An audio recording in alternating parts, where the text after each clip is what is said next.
Hello नमस्कार dear student, welcome to success career. आज की इस वीडियो में हम बात करने वाले हैं एनपीसीआईएल के official paper stipendiary training maintainer ITI electronics category second STTM post के लिए।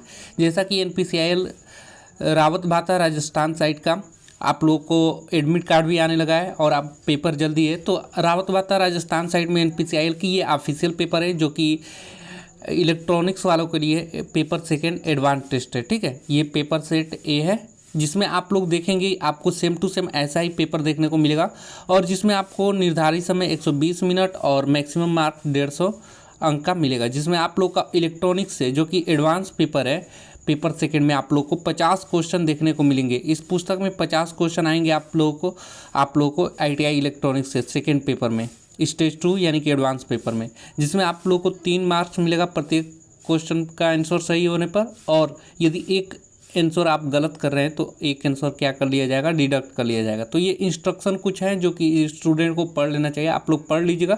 इसका पीडीएफ मैं आप लोगों को अवेलेबल करा दूंगा।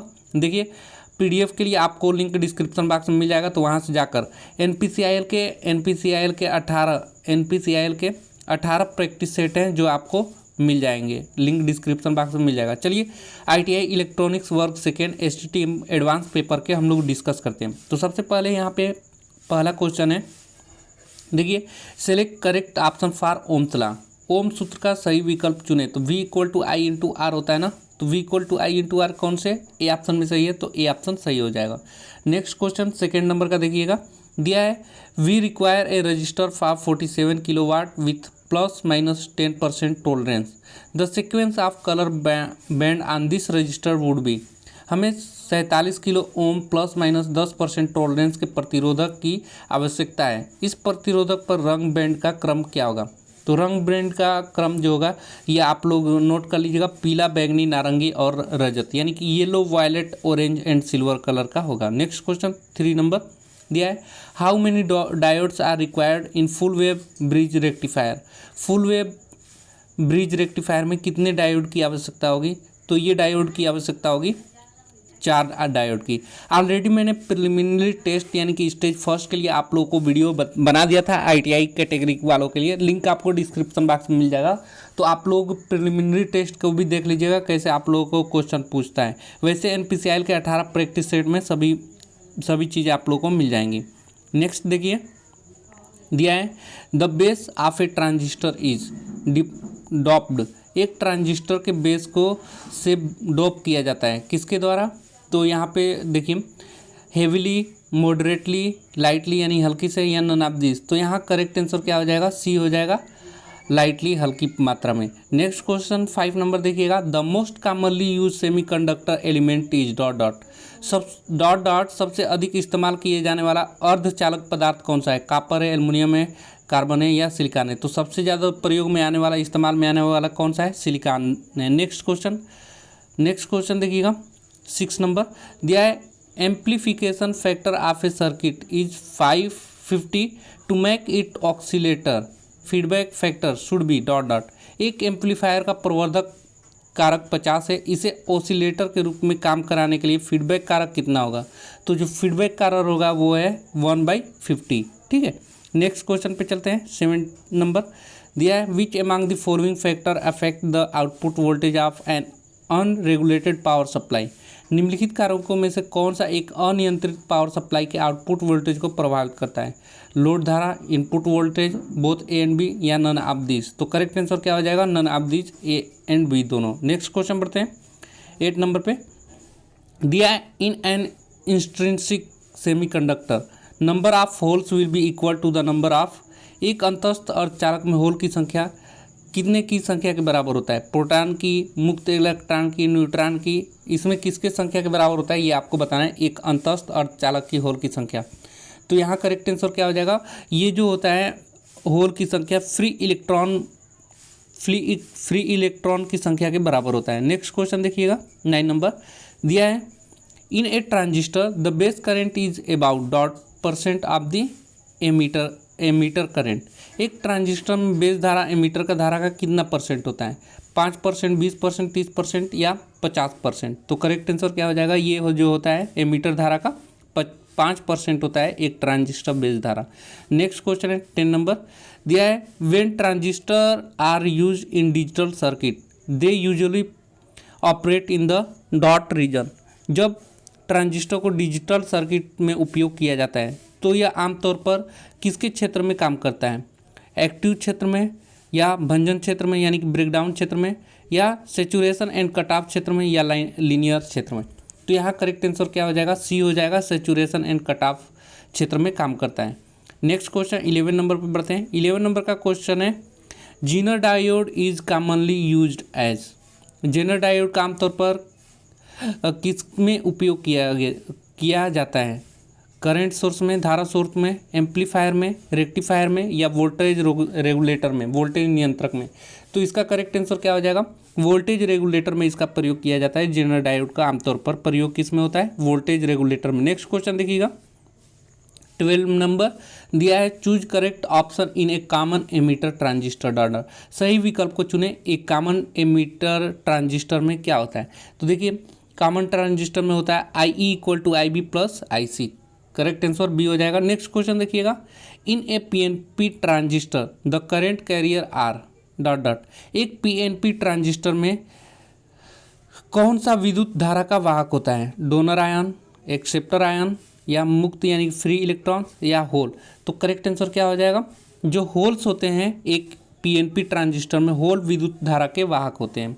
ठीक है, नेक्स्ट क्वेश्चन बढ़ते हैं 14 नंबर पे, to carry a current of 0.3 ampere in a 100 ohms resistor you should required a resistant of 100 ohms dot dot watts. एक जो दिया है कि 100 ओम प्रतिरोधक में 0.3 एम्पियर धारा प्रवाह के लिए आपको 100 ohms डॉट डॉट वाट के मतलब कितने वाट के प्रतिरोधक की आवश्यकता होगी। तो इसका करेक्ट आंसर क्या हो जाएगा, 10 बी ऑप्शन सही हो जाएगा। नेक्स्ट क्वेश्चन 15 नंबर देखिएगा, which is not an active component. कौन सा एक सक्रिय घटक नहीं है, ट्रांजिस्टर, एससीआर, ट्रायक, या रजिस्टर। तो यहाँ करेक्ट आंसर 15 का क्या हो जाएगा, डी हो जाएगा। रजिस्टर जो है ये सक्रिय घटक नहीं है, बाकी ट्रांजिस्टर, एससीआर या ट्रायक ये क्या है, सक्रिय घटक है। नेक्स्ट क्वेश्चन बढ़ते हैं। नेक्स्ट क्वेश्चन है, memory that loses is content when power supply is lost is known as which memory. बिजली की सप्लाई बंद होने पर अपना तथ्य खो देने वाली मेमोरी को क्या कहते हैं। तो देखिए ऐसे मेमोरी को क्या कहा जाता है, वोल्टाइल मेमोरी कहा जाता है। ये क्या होती है, वोल्टाइल मेमोरी की जैसे ही स्विच बंद किया जाता है तो मेमोरी के अंदर जितनी भी इनपुट डाटा रहती है सब समाप्त हो जाती है ना, इसे अस्थायी डाटा भी कहते हैं, अस्थायी मेमोरी ना। 70 नंबर का देखिएगा, a transistor is most sensitive to air. किसके, देखिए एक ट्रांजिस्टर हवा के किससे सबसे अधिक संवेदनशील होता है, प्रेशर से, टेम्परेचर से, ह्यूमिडिटी से, या स्पीड से। तो करेक्ट आंसर इसका क्या हो जाएगा, बी हो जाएगा, टेम्परेचर से, बी करेक्ट आंसर हो जाएगा। नेक्स्ट क्वेश्चन देखिएगा 18 नंबर दिया है, which of the following are two mains component of the CPU. निम्नलिखित में से कौन सा सीपीयू के दो मुख्य घटक हैं, control unit and registers, main memory and register, bus and ALU. ALU का भी फुल फॉर्म कभी कभी पूछ दिया जाता है, वो याद रखिएगा, arithmetic logic unit, control unit या एएलयू। तो करेक्ट आंसर क्या हो जाएगा, डी हो जाएगा, कंट्रोल यूनिट एंड एएलयू। वैसे तो देखा जाए तो सीपीयू के मेन 3 पार्ट होते हैं, कंट्रोल यूनिट, एएलयू यानी कि अर्थमेटिक लॉजिक यूनिट, और तीसरा जो होता है मेमोरी होता है। ये सीपीयू के मुख्य पार्ट होते हैं 3। नेक्स्ट क्वेश्चन पढ़ते हैं 90 नंबर पे दिया है, the least efficiency amplifier among all is class dot dot.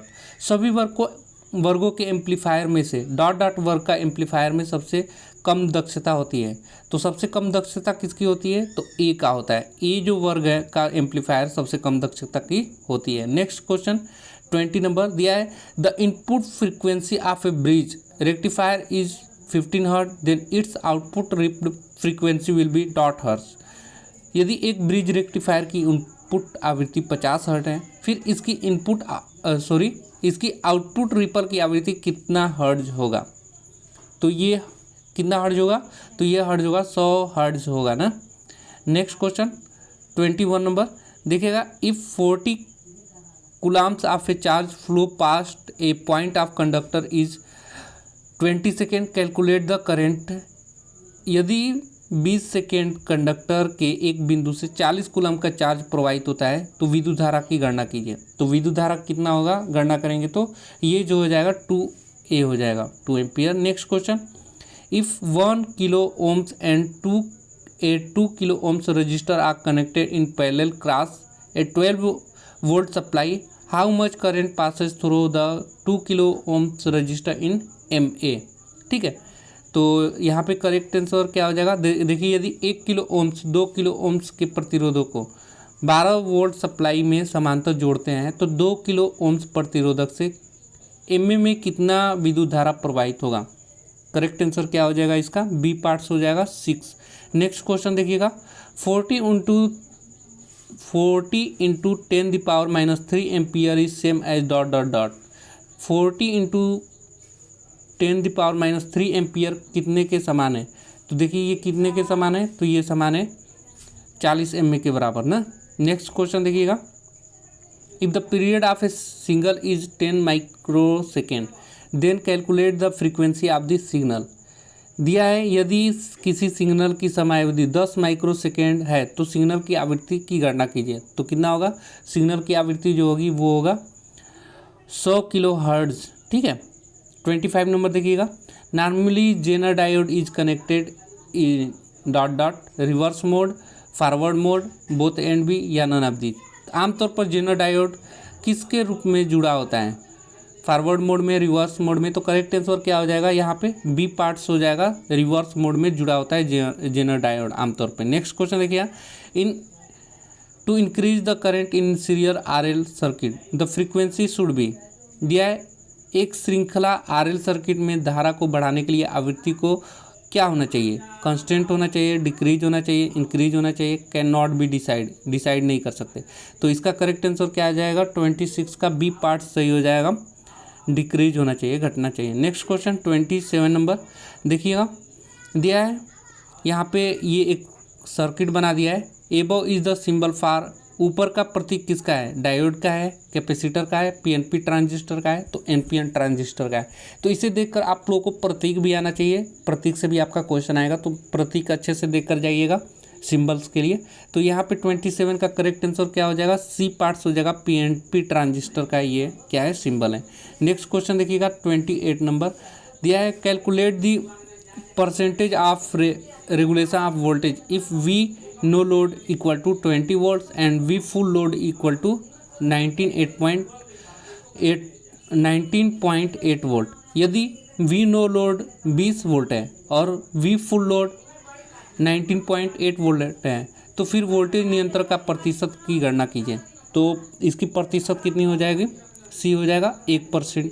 Next question बढ़ते हैं, दिया है a transistor has a beta DC of 250 and base current IB of 20 micro ampere, the collector current IC equal to.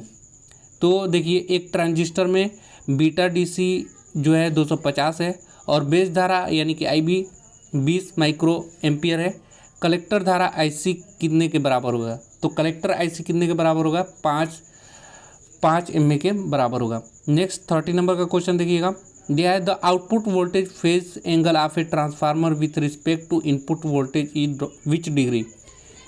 Input voltage के संदर्भ में transformer के output voltage का phase का कोण कितनी डिग्री होती है। तो कितना डिग्री होता है, ये 180 डिग्री होता है। फेज कोण कितने डिग्री का होता है, 180 डिग्री का। नेक्स्ट क्वेश्चन दिया है 31 number, meter A and B required 80 MA and 60 MA respectively to indicate full scale deflection, then select a correct option। Meter A and B को पूर्ण पैमाने पर विक्षेपण के लिए क्रमशः 80 MA और 60 MA की आवश्यकता होती है, फिर सही विकल्प को चुनें। Meter A most sensitive, meter A सबसे संवेदनशील है, मीटर B मोस्ट सेंसिटिव, या both meter are equally sensitive. तो करेक्ट आंसर क्या हो जाएगा यहाँ पे, तो करेक्ट आंसर हो जाएगा मीटर A जो है मोस्ट सेंसिटिव होगा, मीटर A सबसे संवेदनशील होगा। नेक्स्ट क्वेश्चन बढ़ते हैं 32 नंबर पे। 32 नंबर का क्वेश्चन है, in a electronics the full form of LCD is. Electronics में LCD की पूर्ण रूप क्या होगी। तो आप सभी को ये बिल्कुल रटा रटाया क्वेश्चन होना चाहिए। क्या होना चाहिए? Liquid crystal display. ठीक है, एलसीडी हो गया लिक्विड क्रिस्टल डिस्प्ले, उसके बाद एलईडी हो गया लाइट एमिटिंग डायोड। ये दोनों याद रखिएगा, दोनों क्वेश्चन आप लोगों से पूछता है। नेक्स्ट क्वेश्चन, एलसीडी और एलईडी आपने देख ही लिया। दिया है for making P type semiconductor we require to add dot dot impurity as doping material. P प्रकार का अर्धचालक बनाने के लिए हमें कौन से की डोपिंग सामग्री के रूप में डालना होगा। तो करेक्ट आंसर क्या हो जाएगा? पंच संयोजक या कार्बन संयोजक या त्रिसंयोजक, ट्राईवेलेंट या सिलिकॉन। तो करेक्ट आंसर इसका क्या हो जाएगा? 33 का ट्राईवेलेंस यानी कि त्रिसंयोजक होगा।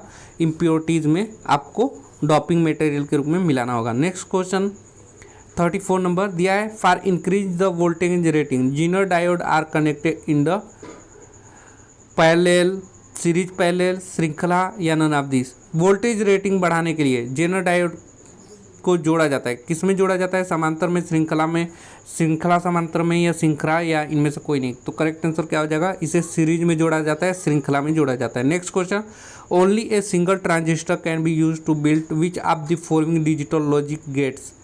केवल एक ही ट्रांजिस्टर का प्रयोग करके निम्नलिखित में से कौन सा डिजिटल लॉजिक गेट बनाया जा सकता है? एंड, और, नॉट, नैंड। तो करेक्ट आंसर यहाँ पे क्या हो जाएगा? 35 का जो हो जाएगा ये सी नॉट हो जाएगा। नेक्स्ट क्वेश्चन पढ़ते हैं।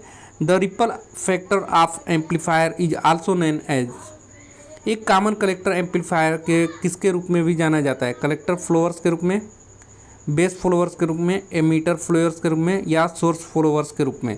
तो 37 का करेक्ट आंसर जो हो जाएगा वो ये है, एमीटर फ्लोअर्स के रूप में जाना जाता है। नेक्स्ट क्वेश्चन 38 नंबर दिया है the breakdown mechanism is lightly doped P N junction under reverse bias condition is called which breakdown.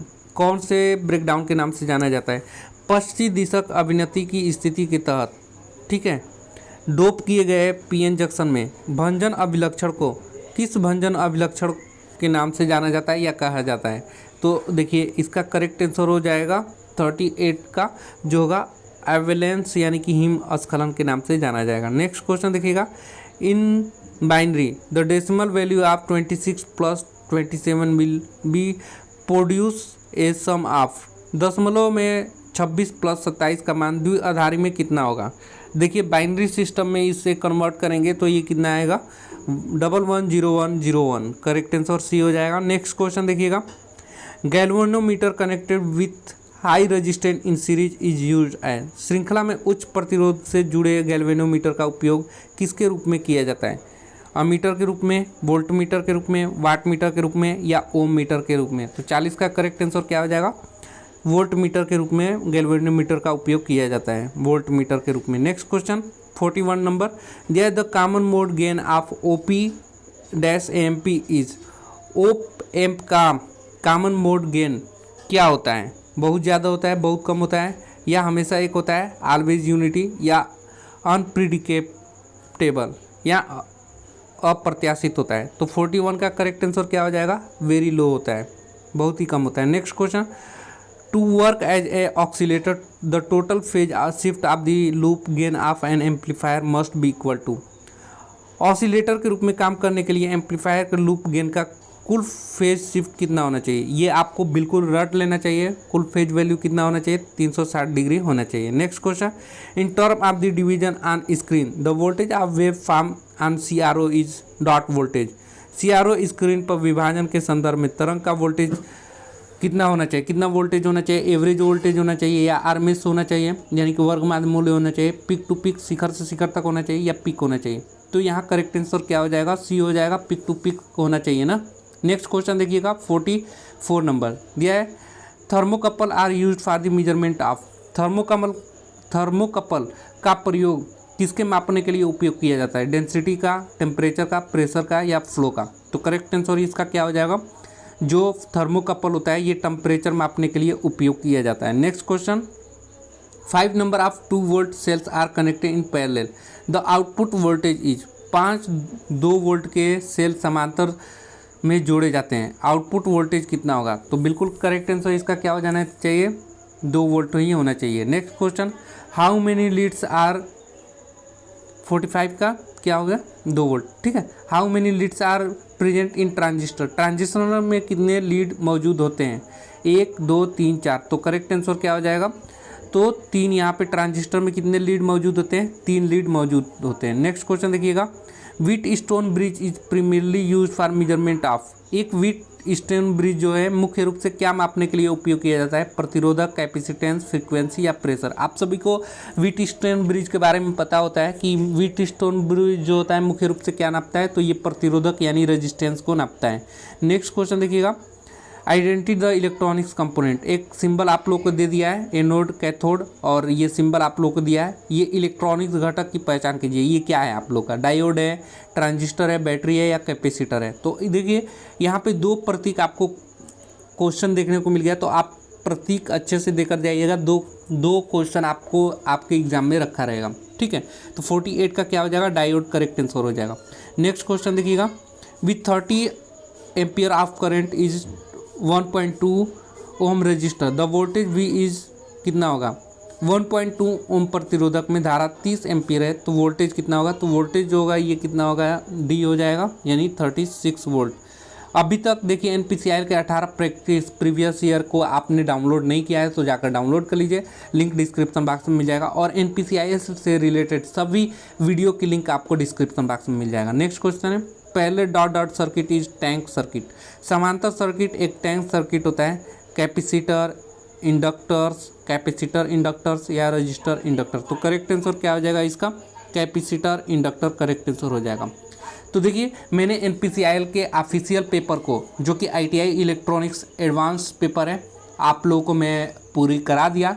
उम्मीद है कि ये वीडियो आप लोगों को पसंद आया होगा। वीडियो पसंद आया होगा तो एक लाइक कर दीजिए और चैनल पे पहली बार होंगे तो चैनल को सब्सक्राइब कर दीजिए कि NPCIL से रिलेटेड सभी इन्फॉर्मेशन और वीडियो की नोटिफिकेशन आपको मिल पाए। आज के लिए वीडियो में इतना ही। Thanks for watching this video.